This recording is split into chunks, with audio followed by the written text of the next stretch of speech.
হাওড়াঘাট খণ্ড আৰ্যভিত্ত বিজ্ঞান কেন্দ্ৰৰ যোগেদি আজি হাওড়াঘাট ছোৱালী উচ্চ মাধ্যমিক বিদ্যালয়ত যি 4টা প্ৰতিযোগিতাৰ আয়োজন কৰা হৈছে এই কাৰ্যসূচী ইতিমধ্যে উদ্বোধন হৈ গ'ল। ইয়াত মই দেখিলো যে ইয়াত প্ৰদৰ্শনী আছে আৰু বিজ্ঞান প্ৰকল্প প্ৰতিযোগিতাও হৈছে। এই প্ৰকল্প প্ৰতিযোগিতা কেইটামান বৰ সুন্দৰ বিষয় উপস্থাপন কৰা দেখিলো আৰু তাতকৈ ভাল লগা কথাটো হৈছে এইবোৰ কম বয়সৰ সৰু ল'ৰা ছোৱালী তেওঁলোকে মানে একেবাৰে ঘৰুৱাভাৱে যিবোৰ সা সুবিধা আছে সেইবোৰ ব্যৱহাৰ কৰি কোনোবাই পানী ফিল্টাৰ কৰিছে, কোনোবাই মহ খেৰা ধূপ প্ৰস্তুত কৰিছে আৰু কোনোবাই আপোনাৰ সৰু ল'ৰা ছোৱালীক শিক্ষা দিবৰ কাৰণে ABCD শিকাব পৰা তেওঁলোকৰ ৰবট সৰু প্ৰস্তুত কৰিছে।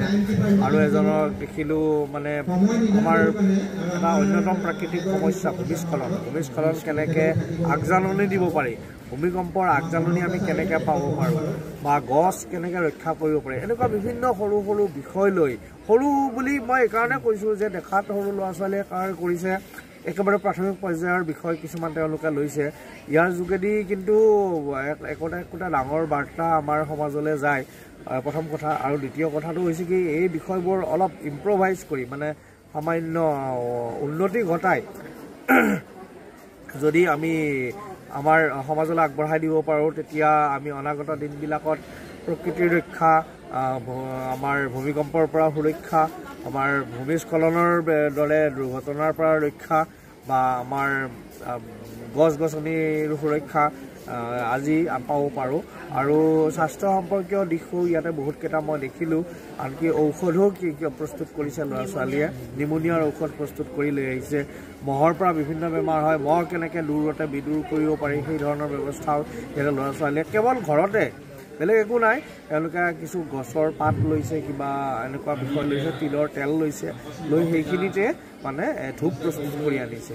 আৰু মই যদিও ইয়াত হাতে কামে মই নেদেখিলোঁ তথাপিও তেওঁলোকে কৈছে যে মানে এই ধূপ হওক এই গোটেইখিনি ব্যৱস্থা অতি কাৰ্যকৰী তেওঁলোকে নিজে ঘৰত ব্যৱহাৰ কৰিছে বা এইটো কাৰ্যকৰীভাৱে তেওঁলোকে পৰীক্ষাসমূহ সম্পন্ন কৰিছে।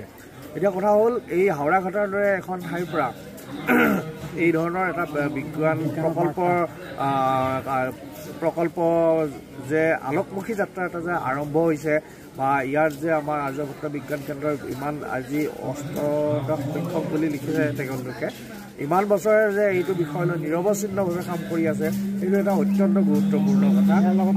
বিজ্ঞানী সৃষ্টি হোৱাৰ ভৱিষ্যতে আছে। এই কণ ল'ৰা ছোৱালীখিনিৰ মাজতে বহুত প্ৰতিভা লুকাই আছে বুলি সেইখিনি দেখিলেই উপলব্ধি কৰিব পাৰি।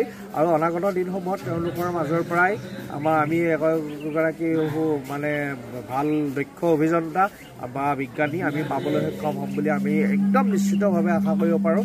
আৰু মই অতি আশাবাদী যে তেওঁলোকৰ মাজৰ পৰাই আহি থকা দিনবিলাকত সেই ধৰণৰ দক্ষ একোজন ব্যক্তি ওলাব।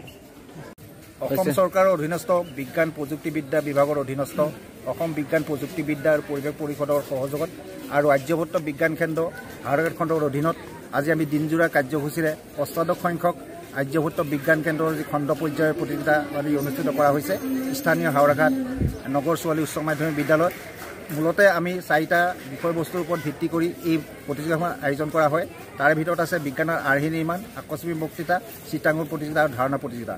ইতিমধ্যে আৰ্যভট্ট বিজ্ঞান কেন্দ্ৰ হাওড়াঘাট খণ্ডই বিগত 18টা বছৰ ধৰি হাওড়াঘাটৰ বিভিন্ন অঞ্চলত আমি এনেকুৱা ধৰণৰ ছাত্ৰ ছাত্ৰীসকলৰ বিজ্ঞানৰ মানসিকতা বৃদ্ধিৰ উদ্দেশ্যে আৰু ছাত্ৰ ছাত্ৰীসকলক বিজ্ঞানৰ প্ৰতি আকৰ্ষিত কৰাৰ উদ্দেশ্যেৰে আমি বিজ্ঞান ভিত্তিত এই প্ৰতিযোগিতাখন আয়োজন কৰিছোঁ।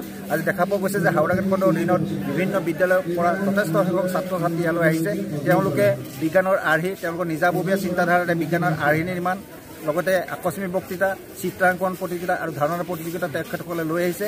অতি সৃষ্টিমূলকভাৱে তেওঁলোকে এই গোটেই কাৰ্যসূচীত সম্পূৰ্ণ অংশগ্ৰহণ কৰিছে। আজিৰ তেওঁলোকৰ যিটো উৎসাহ, এই উৎসাহ সঁচাকৈ আমাক আনন্দিত কৰি উঠিছে। আৰ্যভট্ট বিজ্ঞান কেন্দ্ৰ এনেকুৱা ধৰণৰ অনুষ্ঠান আমি প্ৰত্যেক বছৰে অসম বিজ্ঞান প্ৰযুক্তিবিদ্যা আৰু পৰিষদৰ সহযোগিতাত আমি ৰূপায়ণ কৰি আহিছোঁ। আশা ৰাখিছোঁ কাৰ্বি আংলঙৰ দৰে অঞ্চলত আমি আৰ্যভট্ট বিজ্ঞান কেন্দ্ৰ বিজ্ঞানৰ প্ৰতি ছাত্ৰ ছাত্ৰীসকলৰ যিটো ধাউতি বা ছাত্ৰ ছাত্ৰীসকলে বিজ্ঞানৰ মানসিকতা গঢ় দিয়াৰ উদ্দেশ্যেৰে আমি এনেকুৱা ধৰণৰ পদক্ষেপ অদূৰ ভৱিষ্যতেও আমি পালন কৰিম যাম বুলি আমি আশা ৰাখিছোঁ। ধন্যবাদ।